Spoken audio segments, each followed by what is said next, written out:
Son Goku, probably one of the most iconic and recognizable anime characters of all time, if not the most, is the face of Dragon Ball, the poster boy, the main protagonist. A literal national treasure, Goku is loved and adored worldwide. Today on this Blazed Apple special, we celebrate and honor the legacy of one of the most legendary characters in all of fiction, with favorite memories and moments, and some history and character analysis. And I wish every one of you a happy Goku Day. Us! Ora Goku!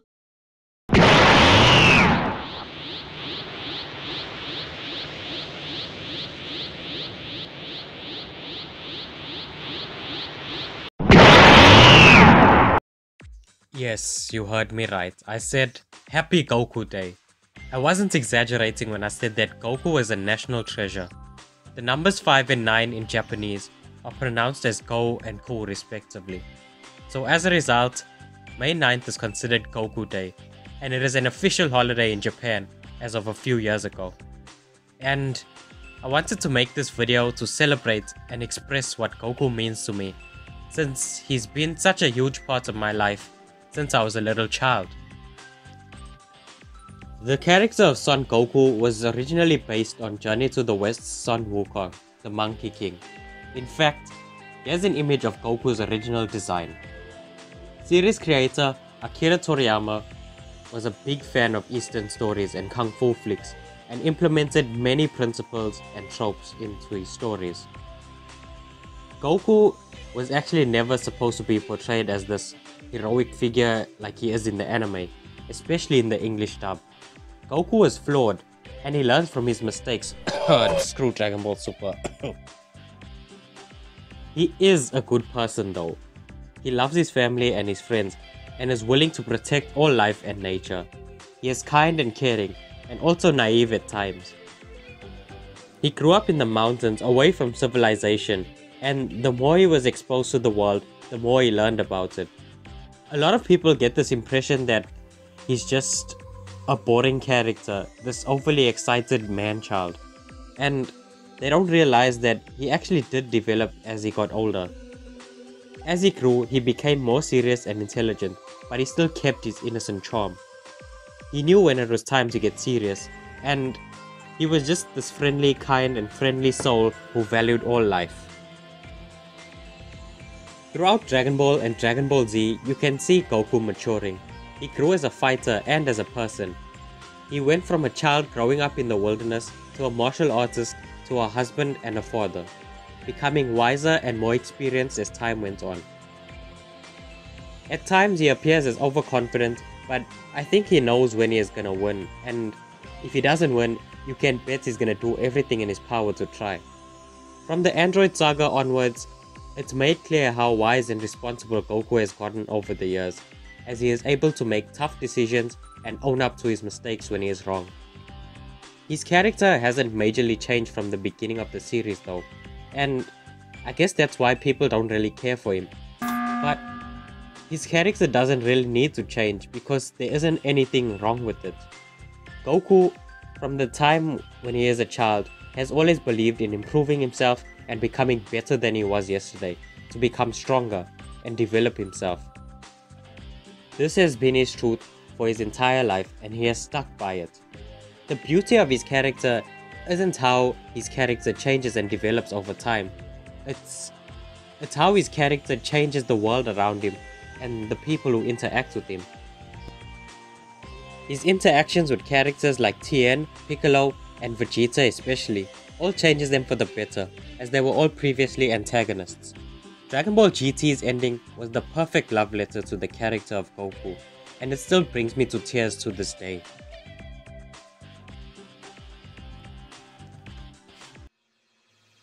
So, Dragon Ball is a Japanese anime, and almost all anime get dubbed into different languages. And the dub that most of us grew up with was the Funimation English dub. And the voice of Goku in that dub was Sean Schemmel.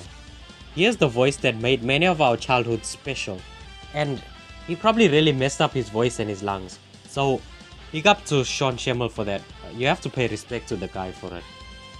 He also voiced King Kai, which I find to be absolutely fascinating when I see video clips of him doing both voices online. And then we have the original voice of Goku, the Japanese voice of Goku, Masako Nozawa. Now, she might be a woman in her 80s, but don't let that fool you. She is a true Super Saiyan in the sense, and she has the lungs and the voice to prove it. She is so loved and respected by the hardcore fanbase and by her country, and it's all well deserved because she's an absolute legend. So, back when Dragon Ball Super came out in 2015, there was no English dub yet, and I just couldn't wait. And I was so excited to see this, like it's new Dragon Ball stuff. I was so starving for new Dragon Ball stuff, I was starving for it. And I'd been keeping up with things online, and then I was seeing all the hype, like Vegito showing up, Super Saiyan Blue Kaioken, and I was like, you know what, let me just give this Japanese version a try, because I watched some other anime in Japanese before. So I did, and there was a bit of an adjustment, but now I only watch Dragon Ball in Japanese. Like, anything new comes out, I'm good with the Japanese. It's great, but I'll always have love for the English dub too. In fact, when I play the games, I can just switch from English to Japanese freely whenever I feel like it. Nozawa, Shemel, anyone who's ever played Goku, I just want to thank you for helping bring this character to life on people's televisions. Goku has existed for over 3 decades as of now.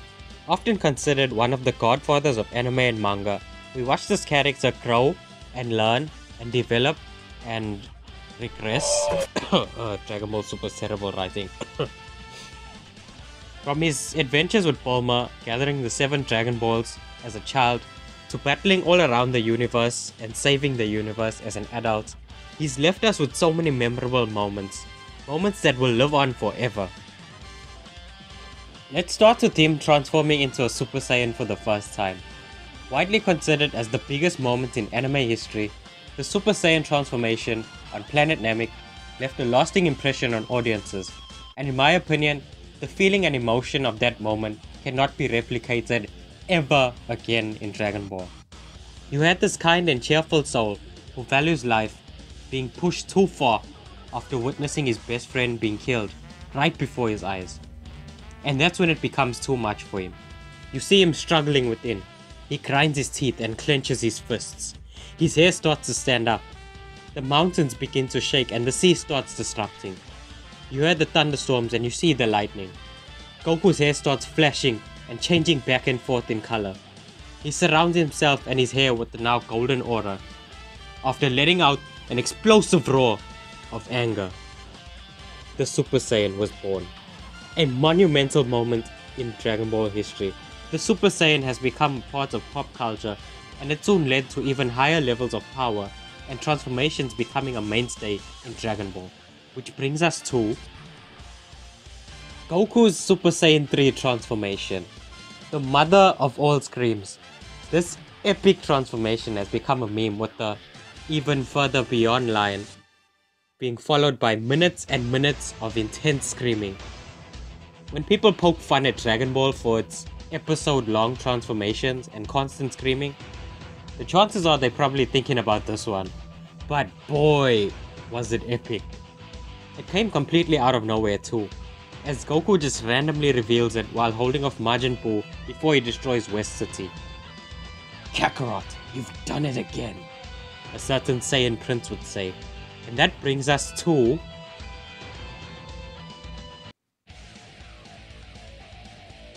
his rivalry with Vegeta. Starting off as fearsome foes before developing a friendly rivalry as time passed on, the rivalry between Goku and Vegeta is one for the ages. A low-class reject warrior versus the Saiyan Prince, a Saiyan elite. In their first battle upon first meeting, Goku is actually the weaker of the two, as Vegeta's speed and technique are both beyond him. It's not until Goku very nearly destroys his body, busting out the Kaioken technique, where Goku finally gains the upper hand and overwhelms Vegeta. While Goku didn't actually win the battle, the fact that someone like him, someone considered as a lower class warrior, could even do that much damage to him was an insult of the highest order for Vegeta. he felt humiliated. And as time passed on, Vegeta kept training and pushing himself for the sole goal of paying Goku back for that humiliation, using him as fuel to drive himself. But no matter how hard he tried, he kept falling behind. Goku kept unlocking newer and higher levels of power. While Vegeta may have trained harder than he did, Goku was always the more intelligent fighter. Dragon Ball Super ruined Goku's character. Goku wasn't focused on chasing after anyone. He just wanted to improve and push himself. He just wanted to become the best version of himself. He didn't hold any grudges or have any ulterior motives. So, later on in the story, during the Cell games, in one of the most emotional scenes ever in Dragon Ball, Goku sacrifices himself and dies. While in the afterlife, Goku is watching the battle with Cell, and just as his son Gohan is about to lose all hope and give up, Goku encourages Gohan to believe in himself and let his power explode. Gohan then vanquishes Cell with the father-son Kamehameha. And that's another thing, by the way. Goku is not a bad father. He has more responsibility than most people can fathom. And also, he was the only person who believed in Gohan when nobody else did. Anyways, after the Cell games, Vegeta was not only surpassed by Kakarot, but also by his offspring, and quits fighting. With Kakarot gone, he has no motivation or desire to fight left, although he keeps training. 7 years later, Goku returns from the afterlife, and Vegeta sees his opportunity. But then, he notices Goku's power against the monster Yakon, and then realizes that he still wasn't a match for Kakarot. This is when he lets himself fall under the wizard Babadi's spell. He felt that he needed this edge to close the gap between them, and the stage is set for the Saiyans to battle again. The two both power up to Super Saiyan 2 and they battle fiercely, both seemingly equally matched. The battle never reaches a decisive conclusion. Vegeta just knocks Goku out after they agree to put the battle on hold to deal with the larger threat of Majin Buu. Later in the arc, Vegeta finds out that Goku had been hiding his Super Saiyan 3 power from him all this time. The two warriors then put their egos aside to combat a greater threat, and they fuse into the powerful warrior Vegito.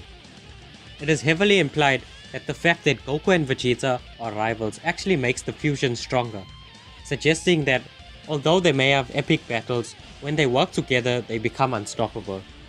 During the final fight with Kid Buu, and after everything they had been through after all these years, Vegeta finally comes to terms with things.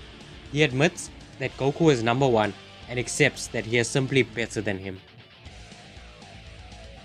The two continue their rivalry into Dragon Ball Super, with Vegeta refusing to be left behind, and they continue to push each other to new heights. It's worth noting that in Dragon Ball GT, the two are pretty much close friends at this point, and they show great respect and admiration for each other. Also, in the Dragon Ball Z movies, one of the common tropes is that when Goku is in a near-death situation, Vegeta is always the one to show up and save him, because he doesn't want anyone taking a chance at defeating Kakarot before he does. There are many similar rivalries between characters in different anime, games and such, but in my opinion, none have made a bigger impact than this one. So those are widely considered as Goku's most memorable moments, but some of my favorite moments and memories include when Goku defeats Kid Buu, when he attains Ultra Instinct for the first time, his fight with Jackie Chun at the World Tournament, and of course calling Frieza a fool, and even working with Frieza in the Dragon Ball Super finale, and as well as every time he uses the Spirit Bomb or the Dragon Fist. Those are like my favorite techniques of Goku. Even though the Dragon Fist isn't really canon, it's still cool to me. And I also love the Kaioken and the instant transmission. The Kamehameha might be the definitive move of Dragon Ball, but it's actually not one of my favorites. So what does Goku mean to me personally? Growing up, I was mesmerized and fascinated with Dragon Ball. I loved the fighting and the screaming and the transformations, but as I got older, I started to take a deeper look into things, and especially with the way life has been treating me. The fighting kind of took a backseat from there, and I think that's why I didn't really enjoy Dragon Ball Super as much as I did. The character that I loved most was simplified for a newer and younger audience.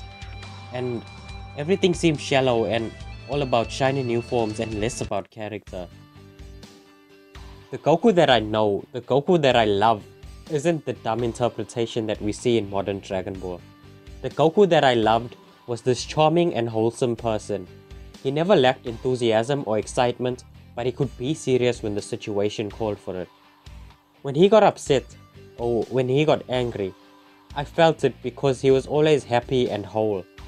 As someone who has been going through depression since my early stages, I latched onto him. I wanted to be like him. I wanted to achieve that level of wholesome and to have something to believe in like he did. I wanted to work every day to be a better person and to grow and never stop improving. The reason why the Spirit Bomb is my favorite technique in Dragon Ball is because that move isn't Goku's energy alone. It's the energy of him and countless others being used all together to best the enemy. And I find it beautiful. I find it heartwarming. It makes me feel like I'm not alone in this world. Whenever I'm at my lowest, I'd go watch Dragon Ball. Because whenever I see Goku and he gets that confidence, or he smiles, or I see him overcoming the bad guy, I just feel like everything's gonna be okay, and it gives me hope. Goku gives me hope. And it gives me hope that there's always something out there that's worth it. I saw something that said, childhood is when you love Goku, and adulthood is when you realize that Vegeta makes more sense. And to that, I say no. Goku makes the most sense to me because I want to have the same vibe as Goku has. I want to be this person who doesn't bend to the will of the world and instead change the world around me for the better by just being me. And that's what Goku taught me, and I'll never forget that. And I'll never forget Dragon Ball for being there for me.